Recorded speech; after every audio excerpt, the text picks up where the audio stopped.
পবিত্র কাবার পর ইসলামের দ্বিতীয় পবিত্র স্থাপনা আরবের মদিনা নগরীর পবিত্র মসজিদে নববীতে রমজান মাসে রেকর্ড সংখ্যক মুসল্লিগণ নামাজ আদায় করেছেন।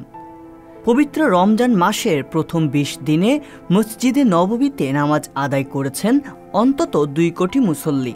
সৌদি আরবের সরকারি পরিসংখ্যানে জানানো হয়েছে এমন তথ্য। সৌদি আরবের রাষ্ট্রায়ত্ত বার্তা সংস্থা এসপিএ বলছে, একই সময়ে মসজিদে অবস্থিত আল রওজা আল শরীফায় ২,৯৬,৫৯৫ জন নারীসহ মোট ৬,৫৫,২২৭ জন মুসল্লি নামাজ আদায় করেছেন। পবিত্র নগরী মদিনার মসজিদে নববীতে মহানবী হজরত মুহাম্মদ সাল্লাল্লাহু আলাইহি ওয়াসাল্লামের রওজা অবস্থিত।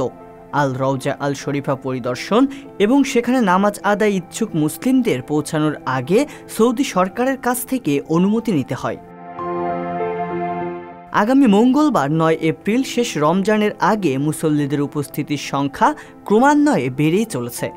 সে কারণে মুসল্লিদের নিরবচ্ছিন্ন ও নিরাপদ ইবাদত নিশ্চিন্তের জন্য সমন্বিত নেটওয়ার্কের মাধ্যমে সেবা দেওয়া হচ্ছে। রমজানের শেষ শুক্রবার সাপ্তাহিক জুমার নামাজ আদায় করতে গতকাল মসজিদে নববীতে মুসল্লিদের ব্যাপক উপস্থিতি ছিল।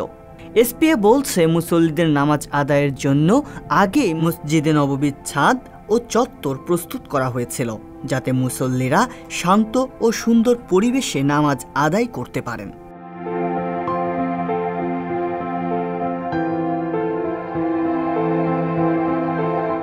সাধারণত রমজান মাসে মক্কায় ইসলামের পবিত্রতম স্থান কাবায় ওমরা পালনের জন্য বিশ্বের বিভিন্ন প্রান্তের মুসলিমরা ছুটে আসেন।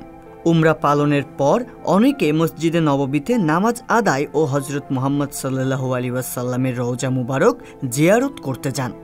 সৌদি সরকারি পরিসংখ্যান অনুযায়ী গত বছর মসজিদে নববীতে ২৮ কোটিরও বেশি মুসলিম নামাজ আদায় করেন। তবে চলতি বছর সেই সংখ্যা ছাড়িয়ে যেতে পারে বলে প্রত্যাশা করা হচ্ছে।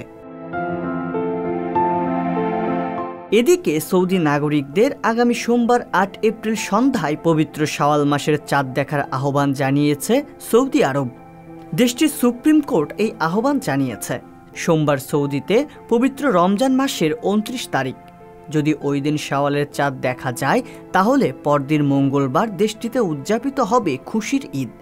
কিন্তু যদি সোমবার চাঁদ দেখা না যায়, তাহলে রমজান মাস ৩০ দিনের হবে এবং বুধবার পালিত হবে ঈদ। উল্লেখ্য, গত বছর সৌদিতে রমজান হয়েছিল ২৯ দিনে।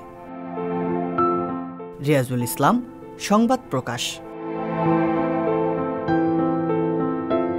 সংবাদ, ফিচার ও অনুষ্ঠানের জন্য ভিজিট করুন সংবাদ প্রকাশের ওয়েবসাইট এবং যুক্ত থাকুন ফেসবুক পেজ ও ইউটিউব চ্যানেলের সঙ্গে।